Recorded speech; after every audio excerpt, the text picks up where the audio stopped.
Hello friends, ഇത് വിഗോ പറഞ്ഞിട്ട് വണ്ടി ഓടിക്കാൻ സ്മൂത്തില്ല എന്ന് പറഞ്ഞിട്ടാണ് കസ്റ്റമർ കൊണ്ടുവന്നത്. അപ്പോൾ നമ്മൾ ഓടിച്ചു നോക്കിയപ്പോൾ ഭയങ്കര ഓയിലിൻ്റെ ബെൽറ്റ് കംപ്ലൈൻ്റ് ആയിട്ടുണ്ട്. അതുപോലെ ഓയിൽ ഷീല് പ്രോബ്ലം ആയിട്ട് ഓയിൽ പമ്പ് ചെയ്തതിലൊക്കെ ഓയിൽ വന്നിട്ടുണ്ട്.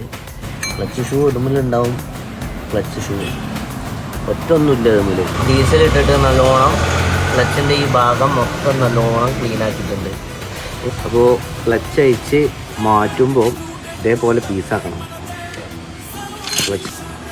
എന്നിട്ട് ഇതിൻ്റെ ഉള്ളിൽ നല്ലോണം ഗ്രീസ് ആഡ് ചെയ്യണം. അതുപോലെ ഇതിന് 3 പിന്ന് വരുന്നുണ്ട്. 3 പിന്ന് ഇതേപോലത്തെ 3 പിന്ന് വരുന്നുണ്ട്.